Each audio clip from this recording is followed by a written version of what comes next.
Okay, so, you guys know me, hello, as Dead Girl Superstar, but I am releasing a book under, well, my first writing project, I will say, because it is quite short, but under my real name, which is Ashley Markham, and it feels weird to say my name in real life. It feels so weird. But if I'm gonna be releasing something with my name on it, you guys gotta know how to search it. So we are releasing a short writing project that I came up with called Sundowners, a love story. And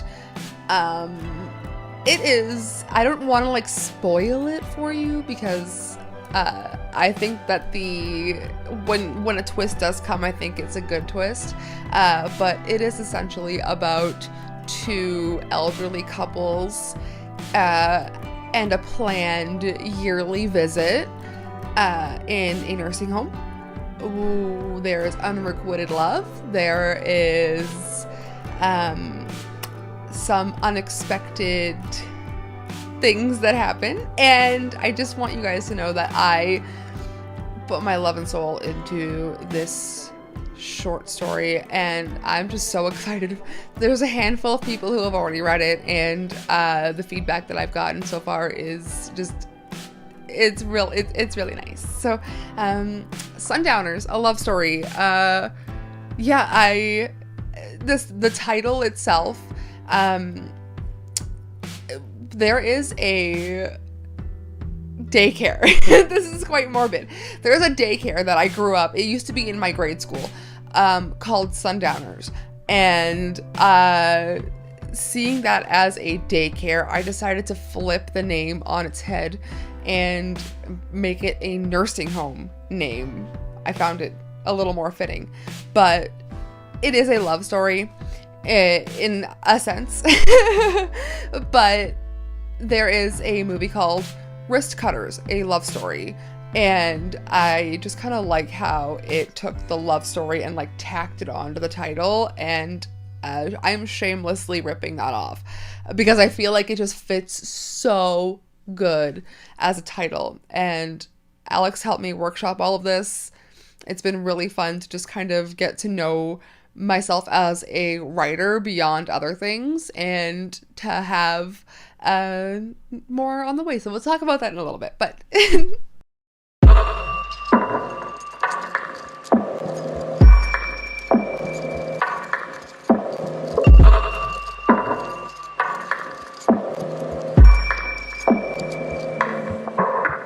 so a lot of my influences when I was reading a lot at the beginning of the year, and 4 big books that I was reading while writing this were Rosemary's Baby by Ira Levin, We All Fall Before the Harvest by C.M. Forrest, Gerald's Game by Stephen King, and A Head Full of Ghosts by Paul Tremblay. And I don't know, I was just so inspired by all of these amazing authors that I knew I could create something. And when I started writing, it was an idea that came to me a long time ago. There is a documentary that, if you guys follow me on Patreon, you'll get all of this information and more, but there's a documentary called Some Kind of Heaven from 2019, directed by Lance Oppenheim, and it is about a retirement community. And while everything seems good and fine on the surface, it feels a little dystopian and empty when you look deeper into it. And I feel like that's one of my influences, because that's where the idea kind of came from. Was, what if there was a horror related story or property based on a nursing home where aging itself isn't the actual horrific thing going on? It is there's a whole life story there, and the fact that it's just set in a nursing home it's just a set piece. Like, you're following these people on a journey in this short story, and how the ending comes to be. And I don't know, I just feel so I'd like to point you to also another one of my big influences is Tool. My favorite band in the whole entire world, but the album specifically 10,000 Days is a big one. That was a big influence for me while writing this and listening to that over and over again, especially the songs Wings for Marie Part 1 and 2. I don't know, those are my big influences while writing this short, and I don't know, it just a head full of ghosts, I guess.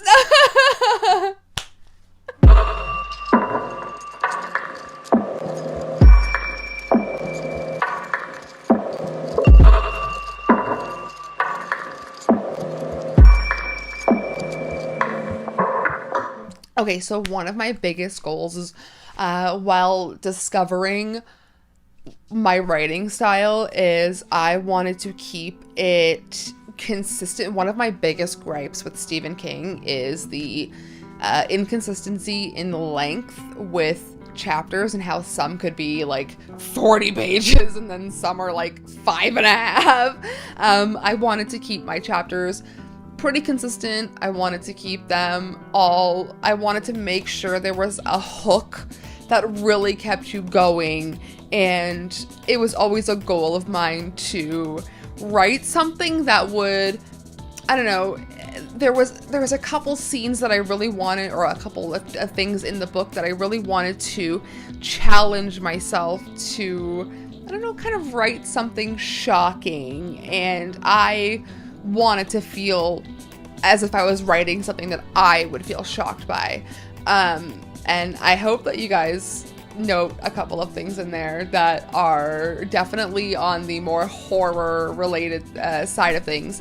But one of my other big goals, like I said, was to write a story about people who happen to be in a nursing home, and it's not like a horrific story about aging, and aging being the like Pearl and stories that have come out, like, or, you know, X and that kind of world where the aging is the scary thing. I wanted it to more focus on the nursing home being the ominous factor here. So I don't know, I just wanted to step outside of the box there.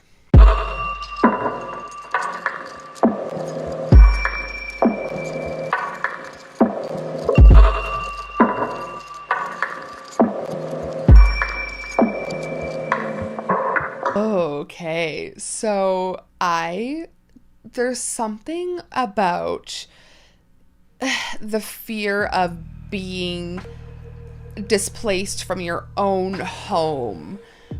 I feel like if I go in too deep there, it's going to be a spoiler, but when my meme was sick and taking care of her, one of the big things that we wanted to do was keep her comfortable at home, and we never wanted to put her, you know, she always had to be with us at home because there's a fear. She was scared of not being around her family, and there's a fear of going out one day and going somewhere where everything is different and scary, and there's people there that you should technically get along with if they're all your age group, but you don't fit in, and there's just something sinister about being just plopped into a group, a home with people who you're just expected to live your last days out with. There's just so much more that I want to say about happening upon a nursing home. But I hope that you guys read the story to find out why the nursing home is so scary in this one.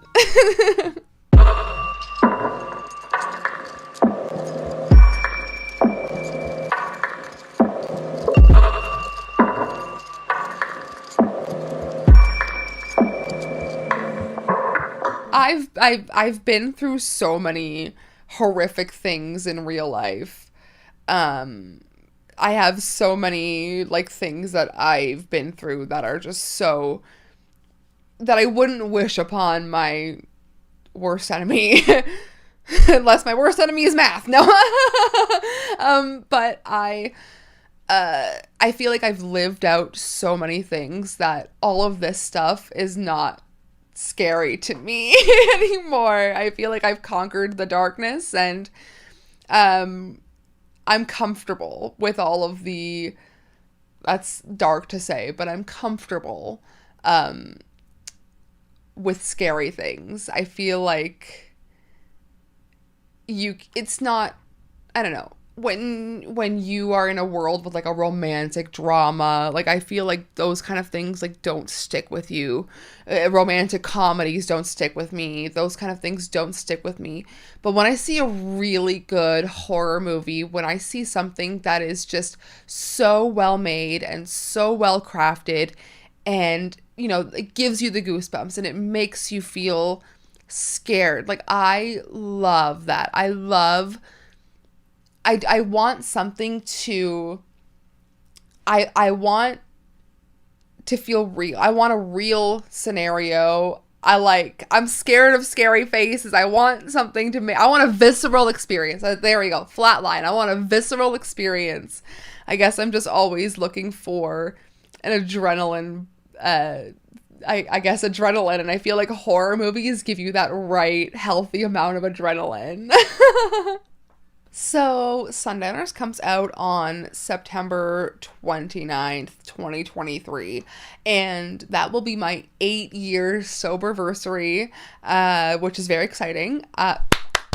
And it is my parents' anniversary, and I feel like it is a good day to just have something else come out on that day. So, September 29th, 2023 will be the release date for Sundowners.